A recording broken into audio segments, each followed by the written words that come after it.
In the 6th season of HBO's comedy series Veep, Selena Meyer's close aides are trying to find their place in the world after Selena loses the presidency. One of them is former political aide Dan Egan, played by actor Reid Scott. His character Dan is now a co-host on a fictitious CBS This Morning show. Here's just a bit of what he's been up to this season. I've got to ask what we're all thinking. The White House.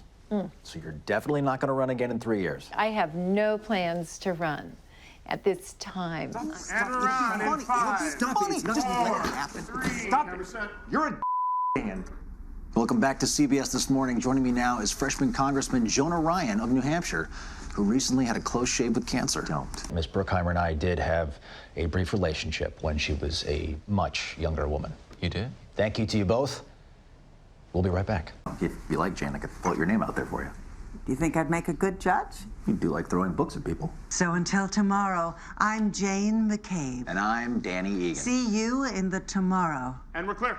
Denise! Do me a favor. Sure. Wrap that wire around my neck until I'm dead.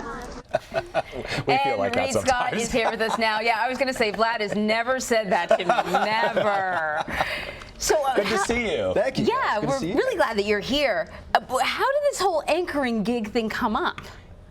It started as the smallest little joke where, actually last season, Dan, the Lothario, sleeps with Amy's sister because he thinks she works at CBS when she actually says that she works at CBS. And that little joke, we just thought it was funny. It was really to try to find a way, like, how would Dan ever sleep with her? Yes. And then we just snowballed it, and it became this whole storyline, which is just absolutely, it's been a blast. Can I tell you that happens to me all the time? When people ask me where I work, yeah. and I say CBS, and they go, CBS. What are you, a And cashier you're like, or something? Yeah. Like, I'm talking clearly. It's what I do for a living. I also love the chemistry you have with your co-anchor, Margaret. She's played by Margaret Cohen, right? Yes. And it's sort of like in the early first couple of episodes of the season, there's a lot of passive-aggressive tension there. Just like you guys. Just like us. Yeah. Totally. How has that been?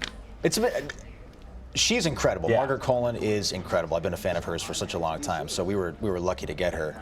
But playing that sort of tension, and there goes Forget your IFE. Yeah. You don't need it. Playing that tension has been hilarious because, as I'm sure as you guys know, news is so rapid fire. You're having brief little moments of actually being, social and your real self, and then you got to jump right back in and you got to hit the camera on the mark. So it's just all these little things that, and of course we're outsiders, that we just wanted to play with. Like, what would it be like when they yell cut when you go to commercial? What's actually happening? Right. I just thought it was funny if they actually hated each other. Well, you know what's funny? As I watch you, I think to myself, sometimes they have news people play news people in movies and on television shows. Yeah. And I feel like whenever they do it, they're always like, oh my God, I'm so nervous because I have to do what I do for a living with just extra cameras. I wonder if you feel like you're acting when you're reading the teleprompter, or when I guess it's not a real prompter. You're probably just remembering. Is it a real prompter? Oh, it's a real prompter? This has been the easiest gig of my entire life this season because my job as this fictional anchor, I read a teleprompter. Oh, that's so hilarious. Most of it, Oh, that's awesome. I've become such a lazy actor. It's terrible. So I think we're fascinated by someone who portrays someone like us. Yeah. And I think we're asking too many questions about that. Yeah. I think what I really want to talk to you is about the success of Veep. Yeah. And even though there's been a shift for all the characters, people still love this show. They love the characters. What do you think that's all about? I know politics is hot right now, but it's more than that. Honestly, it's a little baffling because everyone on our show is just so despicable. Like, they're all horrible people, and the fact that the fans seem to love them is really strange. I think it's we struck a chord early on that we tried to make everyone very human. Yeah. And that was the whole point of the show, is to show how human and fractured these people were, even though they had these enormous responsibilities.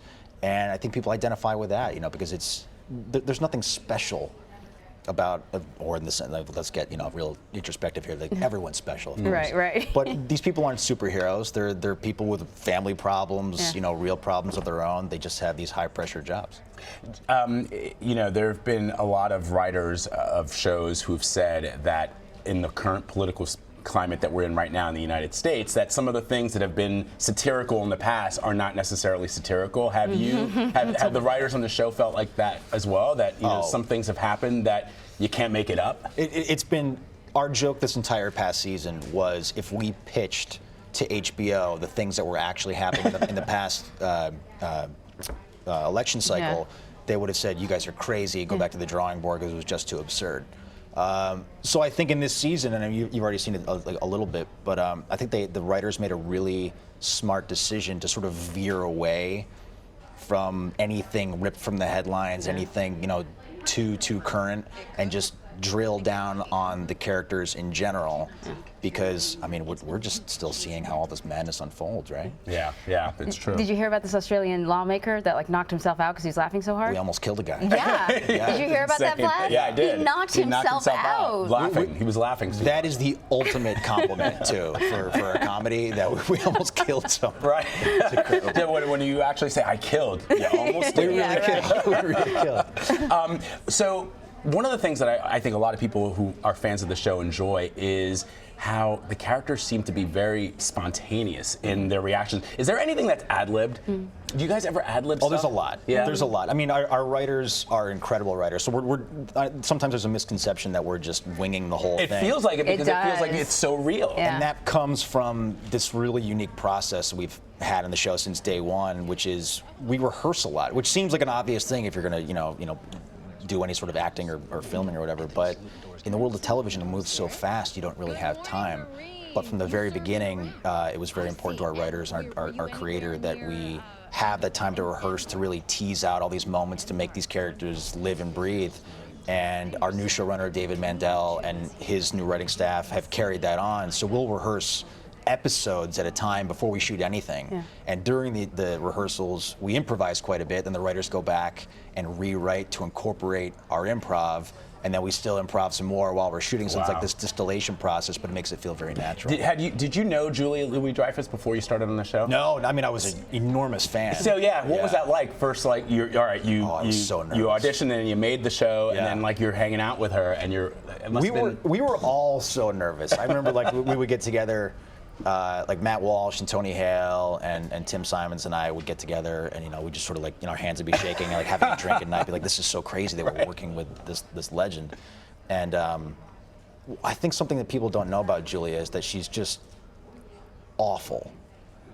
Like she's just a horrible, horrible person. Okay, I was like, where is this coming from? Your heart's breaking. We're getting a scoop here, Vlad. She's the best. I mean, we were all so nervous, but she made everyone feel so right at home, and she's completely unselfish. Like she, I've never seen anybody work so hard. I really haven't. I mean, she really has not only this talent, but this drive to make every scene, every script, every character, every line, the best it can possibly be. So we've all become this really, wonderful little family, and it's been a dream. It's been really great. You can tell. You can tell. Yeah, you can definitely tell. We enjoy it. I have to say that when I did interview Julia Louis-Dreyfus once at she the always Time fires 100. me, by the way. Whenever she gets interviewed and they say, like, who do you want to say hi to? She's always like, Reid, you're fired.